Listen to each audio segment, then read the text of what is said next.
Hello, my name is Brent and I'm an internal product evangelist at ImageTrend. Today I'm going to provide you with an overview of ImageTrend Elite Field for Providers, which is an offline entry application for EMS departments to record incident information on devices while they're out in the field. I'm going to start with a brief overview of ImageTrend's Elite web-based solution and then move to Elite Field to show you how similar the two products are and how they work together. So let's get started. Elite Web is a web-based product for EMS and fire departments to enter incident information. Because it is web-based, it does require an internet connection. If you are working in a Windows environment, the preferred browser is Google Chrome, followed by Mozilla Firefox, and finally Windows Internet Explorer or Edge. If you are working in an iOS environment, you must use Apple's Safari browser. The first thing you see in Elite Web is the sign-in page. The orange border is an indicator that you are in Elite Web, as the border is blue in Elite Field. Your username and password will be assigned by your system or agency administrator.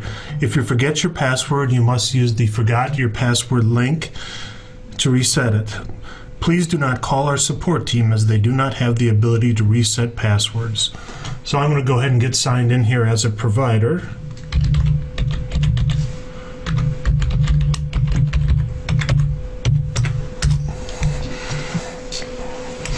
After logging in, you will see a data privacy statement.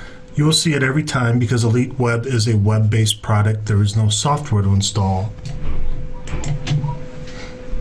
You are now on the Elite Web homepage. The first thing you will more than likely notice are the announcements. In the past, the announcements have always been controlled by ImageTrend, but a recent release now allows them to be set by the system or agency administrator so that you can have announcements pertinent to your local departments. The top row is the navigation row. In the upper left-hand corner, you will see the ImageTrend logo. This is the home button. No matter where you are in the program, clicking this logo will bring you back to this screen. In the upper right-hand corner, you will see your name. My name is Jane Doe, and I'm signed in as a provider for the Ashland agency. Clicking your name will drop down three options: Account, About Elite, and Logout. Clicking Account will show your user information. You will be able to see your demographics, certifications, employment, account details, and records.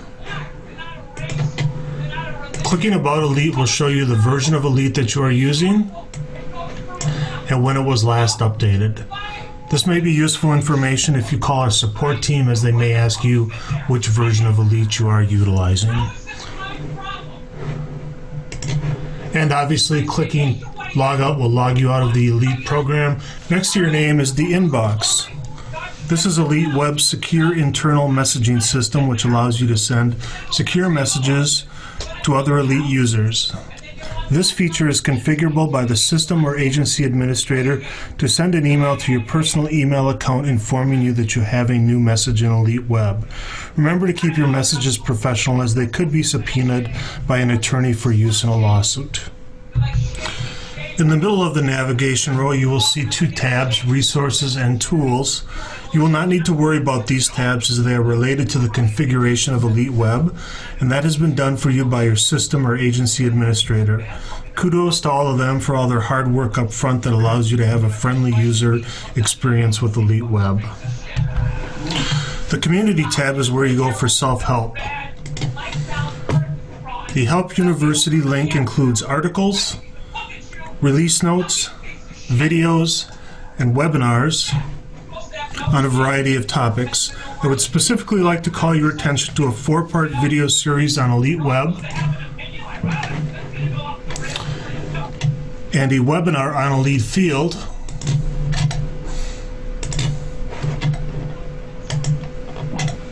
These would both be excellent resources if you have any questions regarding Elite Web or Elite Field.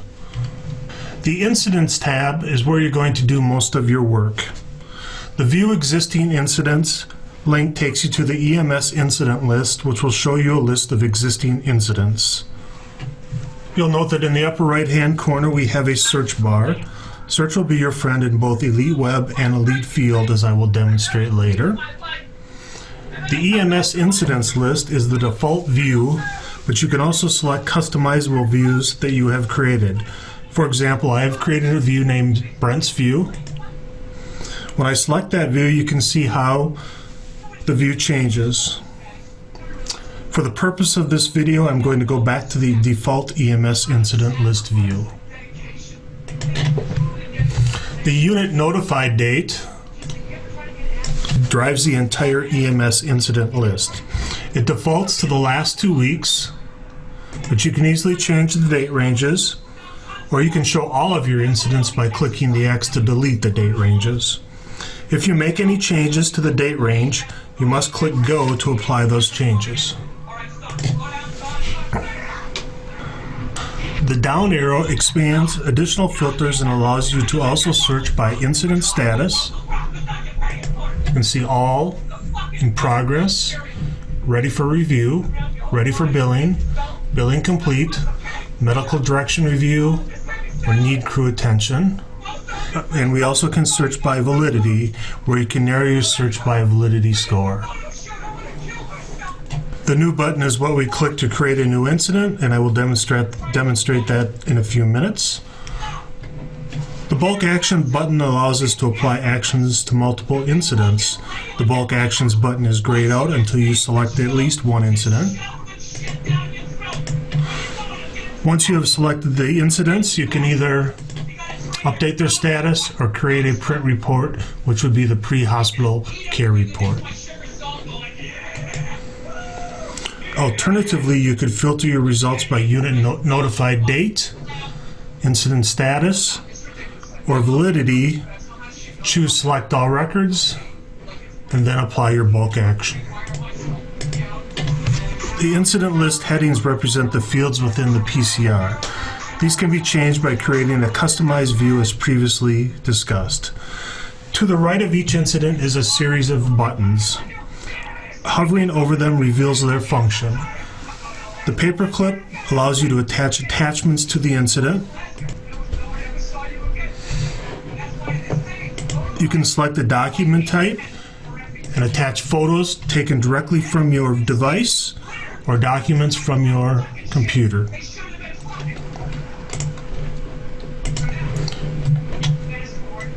The envelope button takes you directly to the secure messaging system within Elite Web. The clock button shows you an incident history report, otherwise known as an audit report. It allows you to see each time that somebody touched a particular incident. You can see the date, time, history type, history origin, the user, and a brief description of what was done. The print button allows you to create a print report for the pre-hospital care report. The print view is an HTML document. The other option is for a PDF document. The right arrow takes you directly into the PCR.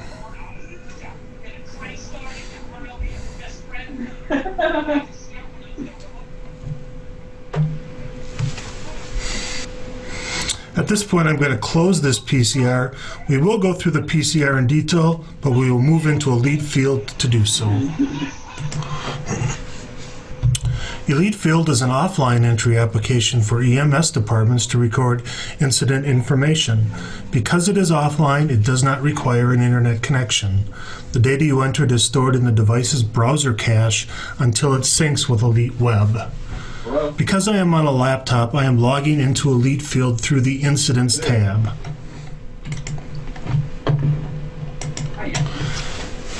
As providers in the field, you would be logging into Elite Field via an app or a bookmark on your device. The first thing you see in Elite Field is the sign-in page. The blue border is an indicator that you are out in the field. Just remember, when you're out in the field, the sky is blue. The Elite box at the top of the screen is also an indicator that you are in Elite Field. Your username and your password will be the same as they were in Elite Web. And once again, if you forget your password, you must use the Forgot Your Password link to reset it. Please do not call our support team, as they do not have the ability to reset passwords. So once again, I'm going to log in as a provider here. Let's get down. Let's down the charts that you appear. If you have an internet connection when you log in, the system will more than likely sync the most recent data from Elite Web to Elite Field. Because syncing does require an internet connection, it is a good idea to log in at the station as soon as your shift starts. You are now on the Elite Field homepage. You will notice that the navigation row is now at the bottom of the screen. The inbox link will notify you if you have any new messages, but you must have an internet connection to read or send messages.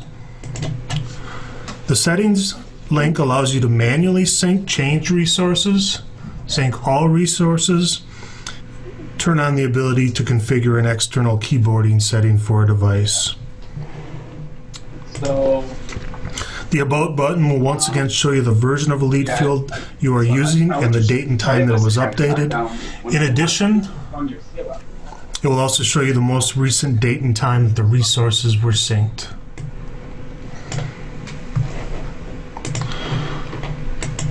Logout is self-explanatory.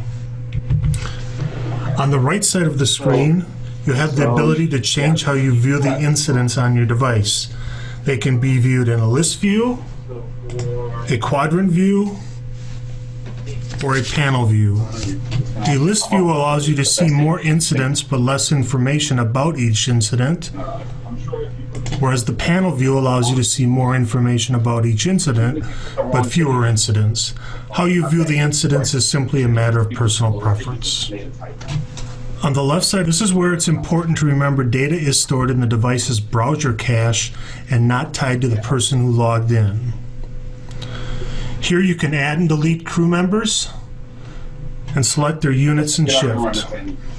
At the top of the screen, the All button serves as a Select All choice, and the None button serves as a Deselect All choice. Post button posts the selected incidents to Elite Web, and the Delete button deletes the selected incidents.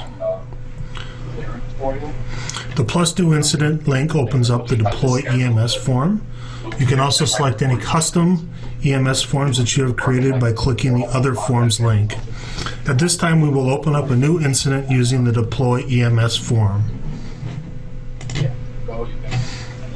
You'll see in this case that the system is configured to ask me if I want to start a new incident with the following information from the dashboard, and we have here nobody selected as crew, and none of this information is filled out. So we'll just go ahead and say yes.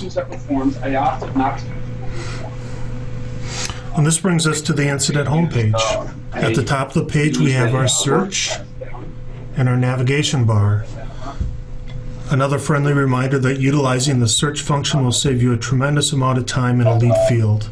The Save button saves the PCR to your device's browser cache. The Post button syncs the PCR in the device's browser cache to Elite Web.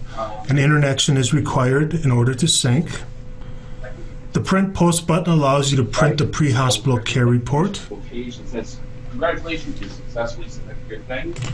The PDF button also allows you to print the pre-hospital care report.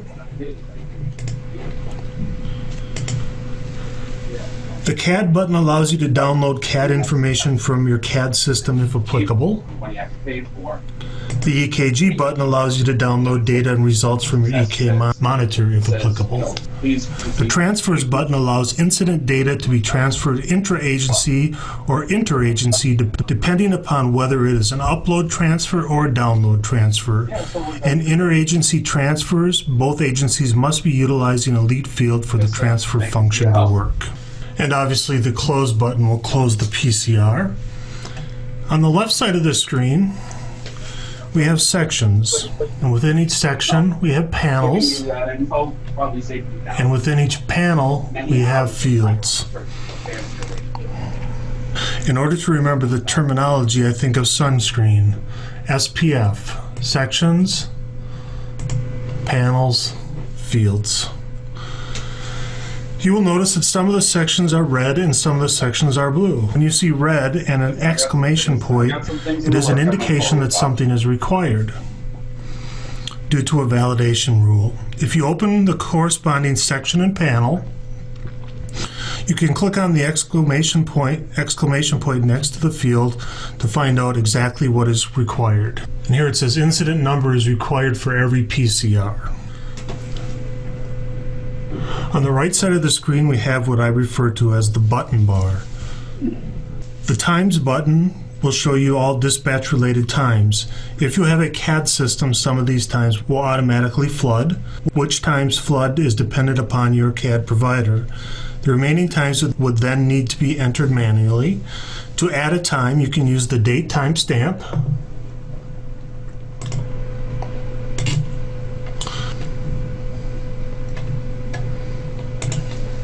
The mileage button allows you to enter mileage for your runs, which is required by many departments. We have beginning odometer reading, on-scene odometer reading, patient destination odometer reading, and ending odometer reading.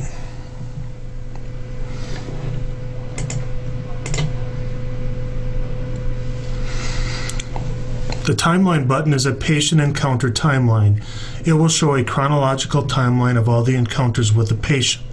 I will show you this again when it has more data in it. The blue colored buttons are dynamic power tools, which are an alternative and expedited way to capture data.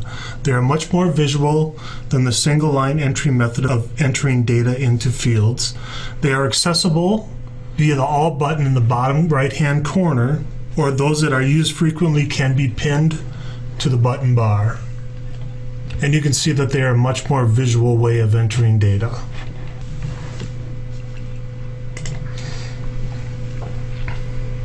The Situations button opens up the Situational Tools menu. Situational tools are simply a series of dynamic tools, dynamic power tools grouped together to allow providers to create timeline markers according to established medical protocol. Additional information then can be added at a later date. Elite Field is deployed with a cardiac situational tool. Like dynamic power tools, situational tools can also be pinned to the button bar. System or agency administrators can create as many dynamic power tools and situational tools as they want. I will demonstrate how to use dynamic power tools and situational tools in just a few minutes. At the bottom of the screen, you can see your validation score. The objective is to get to 100 or as close to 100 as possible. If you click the validation button, it'll show you exactly what is missing in the PCR. Clicking the right arrow next to each item will take you directly to that field in the PCR. And here we have a red exclamation point saying that incident number is required for every PCR. The menu button allows you to perform various actions on the PCR. Attachments once again allows us to attach photos taken directly from the device and documents from the device's browser cache to the PCR. You can also select what type of documents you are attaching, and the incident must be unlocked in order to add attachments. Addendums also allow you to attach photos and documents to the PCR. Addendums can be added after the incident is locked, but they cannot be deleted. Associate Fire Incident allows you to create a new fire incident to associate the PCR with. The status bar indicates where the PCR is in your department's workflow. When you start a new PCR, it will default to in progress. As providers, you will more than likely select requires review upon completion of the PCR. When entering an incident, we recommend that you move down the sections and panels in order. As you are entering information into the various fields, you will see a number of symbols and icons that have different purposes. Let's take a look at those now. Whenever you see buttons instead of a drop-down menu, this indicates that there are less than 6 options to choose from. It is simply pick and click. The minus sign means that there are pertinent negatives or not values associated with the field. Not applicable, not recorded. Just because pertinent negatives or not values are available to choose does not mean that they will be acceptable to your state. The hamburger icon indicates that this is a multi-select field. You can click as many choices as you would like. The notebook icon opens a flyout panel over the sections and panels, which shows the same information as in the drop-down menu, but in an easier format to read. The down arrow indicates that you are in a single select field. You can only select one item from the drop-down menu. And the next button moves you to the next section or panel of the PCR. This concludes my overview of Elite Field. At this time, let's start a new incident so that you can see how the system works. We won't go through the entire PCR, just far enough to highlight the major features. We're going to start at the beginning on our dashboard, and we're going to add our crew. So first crew member will be Jane Doe. She will be EMT Basic, and she will be the driver response pilot. And we will add our second crew member, John Doe. He will be EMT Intermediate, and he will be the primary patient caregiver at the scene.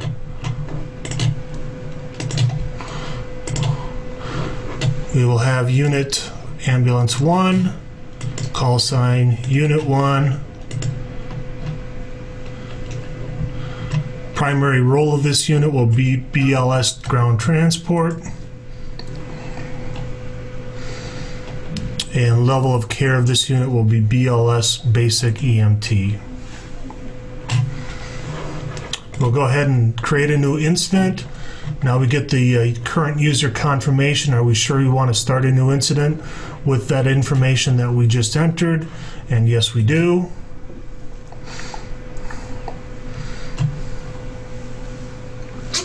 And now we're into the PCR. For the sake of this demonstration, we are going to pull data from CAD. I do have some data, sample data in here.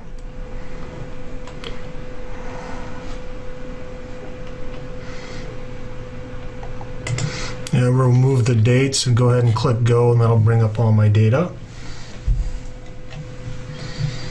And we'll select this option here, the fourth one down. Okay, and you can see as soon as we did that, all the CAD info dispatch information flooded in. So we can just kind of page through that real quick, see if we're missing anything. We'll say that we were the first EMS unit on scene. We can put in our mileage.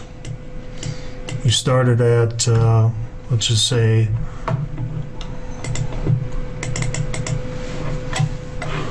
1,000, and we got to the scene, it was 1,005. And we got addresses and everything that flooded in. Crew members and all that information from our dashboard flooded in. Put them on the day shift. All right, and now we're up to the scene information. And we're going to just say patient treated here, transported by this unit.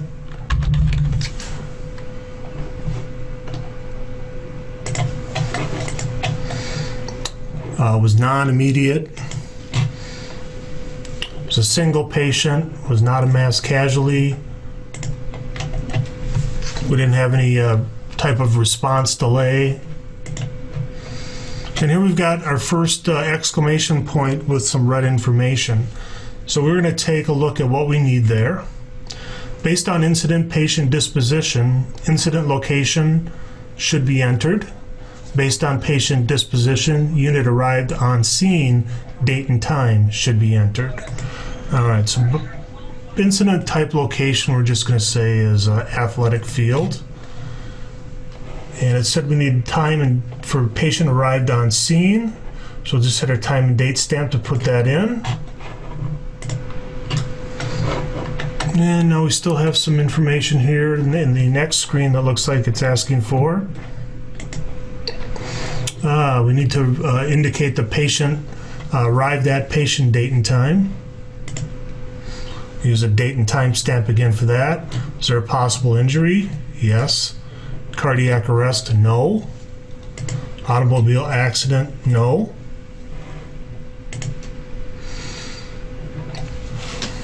So now you can see that we've all the red is gone from our CAD info dispatch and on scene sections, and now we're on to the patient data.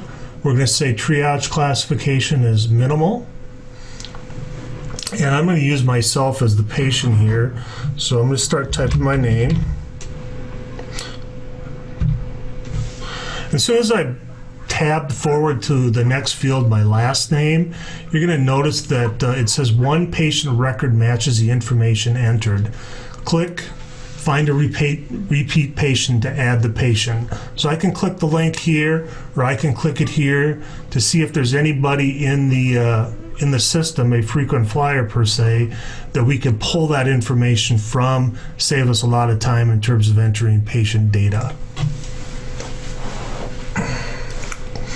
All right, there I am. So I'm going to download my information.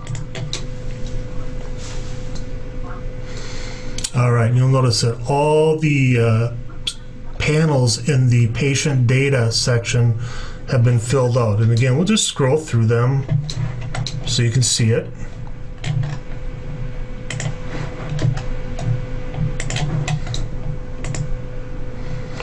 Now we're up to patient history. And we've got type 1 diabetic. The only thing we really need to fill out here is the alcohol drug use indicator. And we'll say that there was none reported. We've got primary care provider, got allergies, current medications. So this is where I want to demonstrate the power of utilizing search. Taking insulin, he's a type 1 diabetic. All right, so if I were to actually drop my drop-down menu here and just start scrolling for NPH insulin, I would obviously be here a long time because I've scrolled a lot already and I'm still in the A's. But if I go ahead and simply type in the search bar the word insulin, there it gives me just a list of the medications that have the word insulin in it, and then I would select my appropriate one.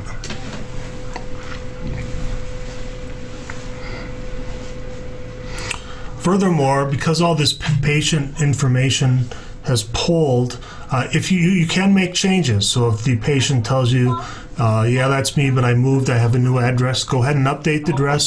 The updated address will stay in the system for the next time that you may transport that patient. How long this information is available to you is determined by the system administrator. We don't want it in there forever because, like I said, things do change. So we're now at the activities section.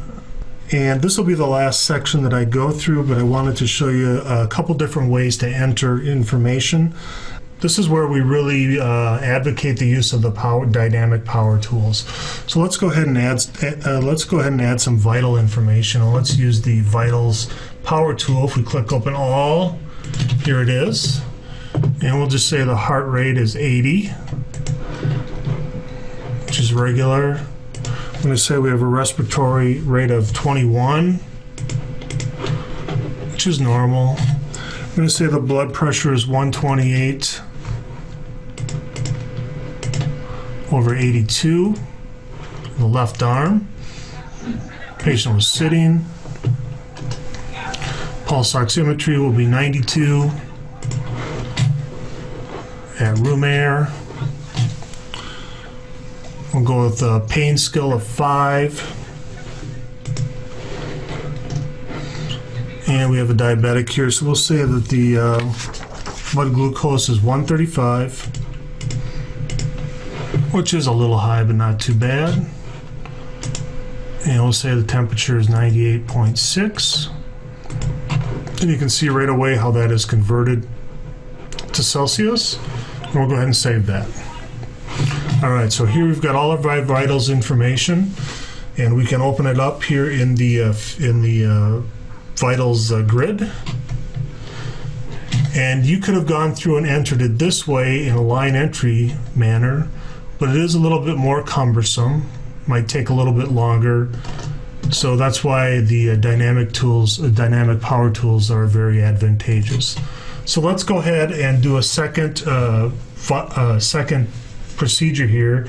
Let's check the blood glucose again, because we did have a diabetic. Now the blood glucose was part of this vitals panel, but we also have a separate dynamic power tool for blood glucose. So let's hope and take a look at that. So we're doing a capillary blood glucose measurement. Number of procedure attempts, we'll just say 1. We'll say it was successful. We'll say there were no complications, so we'll leave that blank. We'll say that was unchanged. We won't put any comments. So it was not obtained prior to this unit's EMS care. And let's say that this time it's now up to 145. So it's gone up a little bit, still high. Click OK. Go back here, and now we've added, this time, a procedure, the capillary blood glucose measurement, and we've also added the vital where we have the 145. Now at this time the provider would just continue entering the information for the remaining sections, panels, and fields until all the fields were complete.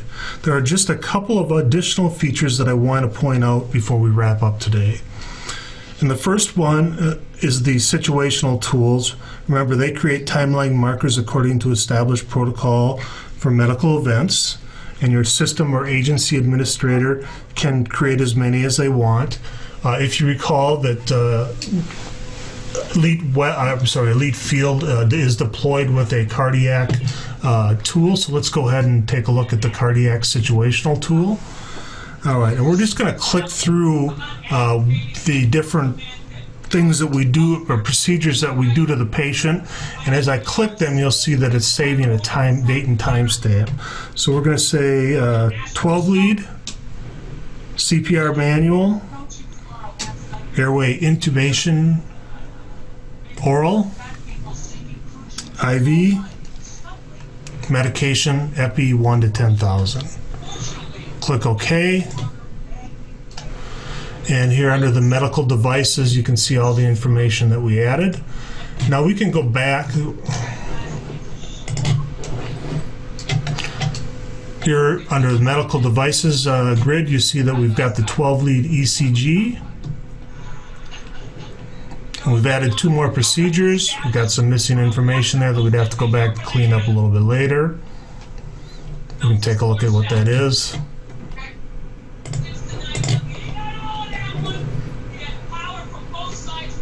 So by using this situational tool, we added a medical device, a medication, and procedures to our PCR. And we've got a little bit of red here, exclamation point. We can go back and clean that up later. That's the advantage of using the situational tools, is we get those date and time stamps in, and we can go back and figure things out a little bit later in terms of missing information. Next, I want to take a look at our times button. Now we've got a lot more information that's flooded in here now. We can click the unit left seen date and time, patient arrived at destination date and time. And obviously these are not realistic times. I'm just using the date and time stamp, and that cleans up the times panel for us. Let's take a look at that timeline button again, the patient encounter timeline. Now you can see that there's a lot more information in here. And we've got all of our dispatch related information is in orange, and all of our patient activity information is in blue. Then anything that we have red, those last 2 procedures are going to show up in red. All right. You can enter the activity, and the dynamic power tools are accessible from the timeline, so we can actually click into them. Here's a blood glucose. And it'll take us right there to that particular dynamic power tool so we can make some changes if we need to make. We also have a really neat feature on this called the patient encounter timeline. So if you do have people that are frequent flyers per se, you can click this and get a graph of all the data according to the following filters. So here's the blood glucose. It shows different dates that I was treated by this agency and my various blood glucose levels on those dates. And you can also see this information for blood pressure, the reason you were dispatched, pain score, primary impression, primary symptom, so on and so forth. There's a lot of different ways to filter this information, and it's a very graphical, visual way of seeing, and you can change for how many days over the past number of days also. I'd also like to show you in the narrative section that we do have the option to select pre-formatted narratives. We have SOAP, generate that. You have medical abstract, we'll generate that, add it below. We can do chart D, generate that. Let's just add it, overwrite that so you can see that. And we have sequential, generate that format. We'll add it to overwrite it again. Or obviously you can just simply type your own narrative. Again, that's going to be determined by your system or agency administrators. And lastly, we have the ability to obtain signatures.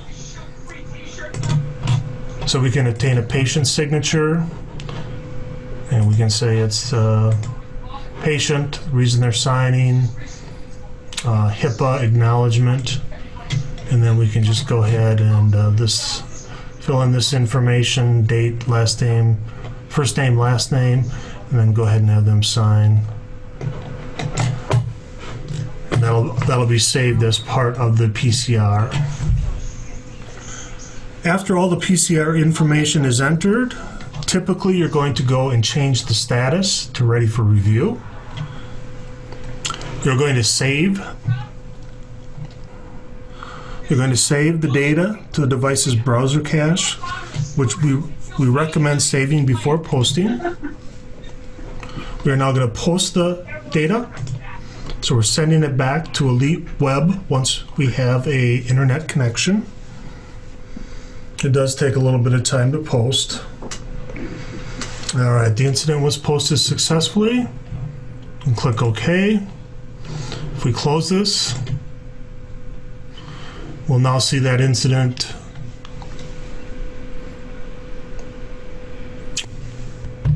All right, and after we close that incident, then we go back to Elite Field homepage, and here's our incident. This date is inaccurate, obviously, but it indicates it was posted. We had a score of 84. We didn't complete everything. At this point, if you logged into Elite Web, you'd also see this incident in the view current incident list. Would show up there. Incidents will stay on your device for as long as the system is configured by your system or agency administrator, but will be at least for 1 day.